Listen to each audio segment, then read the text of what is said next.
ಅಲ್ಲ, ಈಗ ಸರ್ಕಾರ ತೀರ್ಮಾನ ಮಾಡಿ ಮೊದಲೇ ಅವರಿಗೆ ಇನ್ಚಾರ್ಜ್ ಮಾಡಿತ್ತು.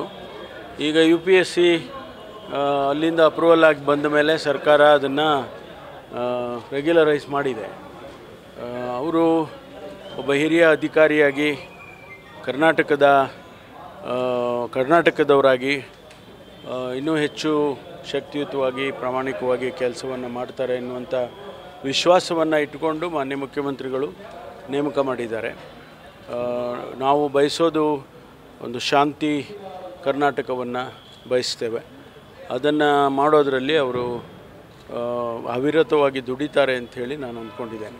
ಬೆಳಗ್ಗೆ ರಾಷ್ಟ್ರಪತಿ ಪದಕದ ಕಾರ್ಯಕ್ರಮದಲ್ಲಿ ಸರ್ CM ಅವರು ಅಷ್ಟೊಂದು ತೃಪ್ತಿಕರವಾಗ್ತಿಲ್ಲ, ಇನ್ನಷ್ಟು ಅಗ್ರೆಸಿವ್ ಆಗಿ ಕೆಲಸ ಮಾಡಬೇಕು ಅನ್ನೋಂಥ ಭಾಷಣದಲ್ಲಿ ಮಾತಾಡಿದ್ದಾರೆ. ಸಾಮಾನ್ಯವಾಗಿ ಹೇಳುವಂಥದ್ದು ಹೇಳಿರ್ತಾರೆ, ಇನ್ನೂ ಹೆಚ್ಚು ಕೆಲಸ ಮಾಡಲಿ ಅಂತ.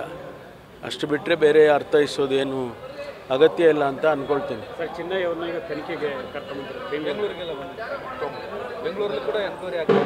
ಇಲ್ಲ, ಅವರು SITನವರು ಅವರಿಗೆ ತನಿಖೆಯಲ್ಲಿ ಏನು ಮಾಡಬೇಕು ಅನ್ನೋದನ್ನು ಅವ್ರು ಮಾಡ್ತಿದ್ದಾರೆ. ಅದರಲ್ಲಿ ವಿಶೇಷತೆ ಏನು ಕಾಣಿಸೋಲ್ಲ.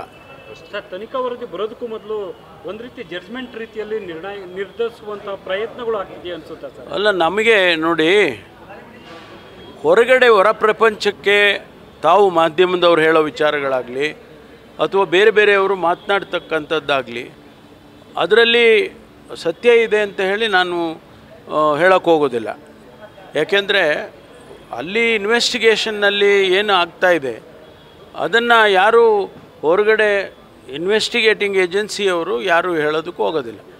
ಅದು ಸ್ಪೆಕ್ಯುಲೇಟ್ ಮಾಡಿ ಹೇಳ್ತಾರೆ, ಅದು ಹೀಗಾಗಿರ್ಬೋದು ಹಾಗಾಗಿರ್ಬೋದು ಅಂತಕ್ಕಂಥ ಸ್ಪೆಕ್ಯುಲೇಷನ್ ಏನಿದೆ, ಕೆಲವು ಸಂದರ್ಭದಲ್ಲಿ ಆ ಸ್ಪೆಕ್ಯುಲೇಷನ್ ಸತ್ಯನೂ ಆಗ್ಬೋದು. ಆದರೆ ವರದಿ ಆಚೆ ಬರೋವರೆಗೂ, ಅಧಿಕೃತವಾಗಿ ಸರ್ಕಾರಕ್ಕೆ ವರದಿ ಸಲ್ಲಿಸೋವರೆಗೂ ಯಾವುದೇ ವಿಚಾರಗಳನ್ನು ಅಧಿಕೃತ ಅಂತ ಹೇಳಿ ಹೇಳಕ್ಕೆ ಬರೋದಿಲ್ಲ. ಸ್ಪೆಕ್ಯುಲೇಷನ್ಸ್ ಆಗುತ್ತೆ. ಕೂಡ ಒಂದು ಟೈಮ್ ಬೌಂಡ್ ಹಾಕಿದ್ದೇವೆ.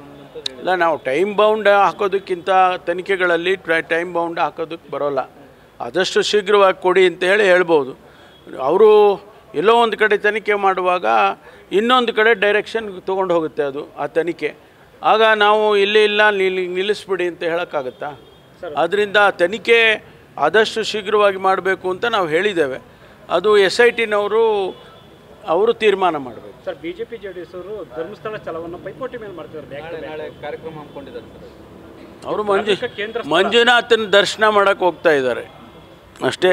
Thank you sir. News first, ನಿರ್ಭೀತಿಯಿಂದ ನಿಮ್ಮ ಪರವಾಗಿ.